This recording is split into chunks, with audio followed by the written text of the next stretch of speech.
Hi guys, so today we're working on factoring out the greatest common factor for expressions. So we're going to start with number 1. The first step you should do is identify both common terms to both of these. All right, start with the numbers. In this case, we're looking at 16 and 4. So if we compare 16 and 4, we can see that the factor of 4 is common to both. So we're going to factor out a 4.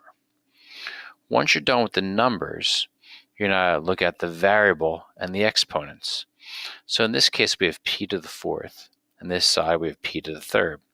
So you look at both of them and you say, which one has a lower exponent? So p to the third is the lower exponent, so that's common to both. So we're going to factor out p to the third.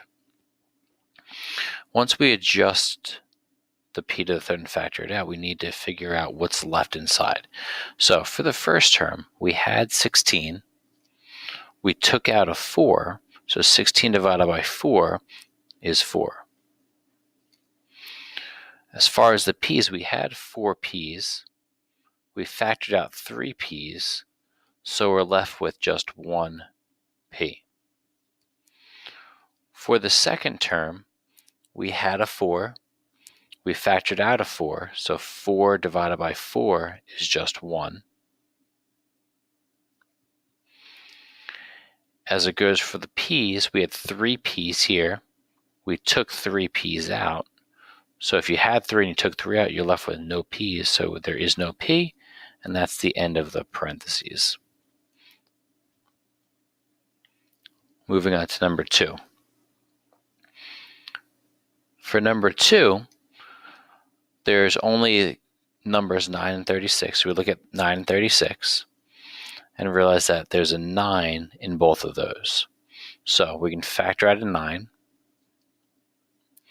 There's only an x in the first term. There's no x in the second, so we cannot factor out an x. So the only thing we can factor out is a number. So if we take out the 9, 9 divided by 9 is 1, and we're left with just the x. When we look at the second term, 36 divided by 9 is 4. So we're left with 9x plus 4. If we wanted to check our work, we could take the 9 and distribute it back inside and get 9x plus 36.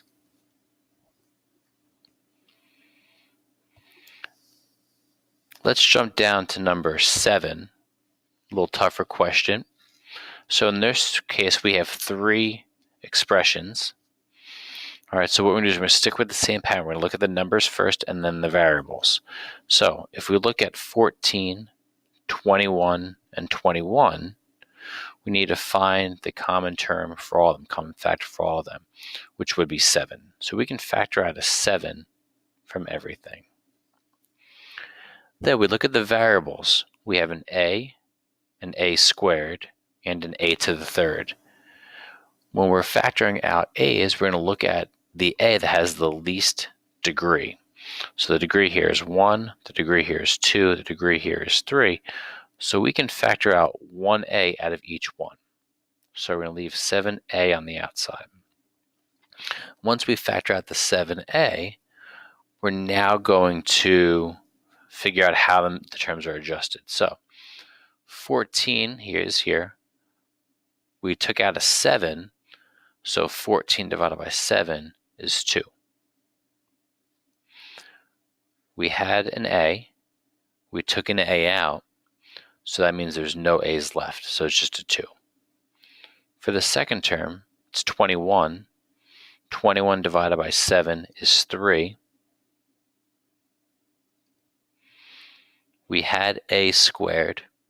We took out an a, so if we had 2 and we took 1 away, we're left with just 1.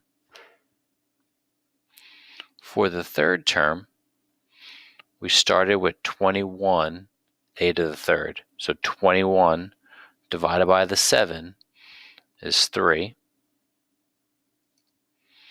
Then we had a to the third, and we took 1a out. So 3 minus 1 is 2, so we're left with a squared.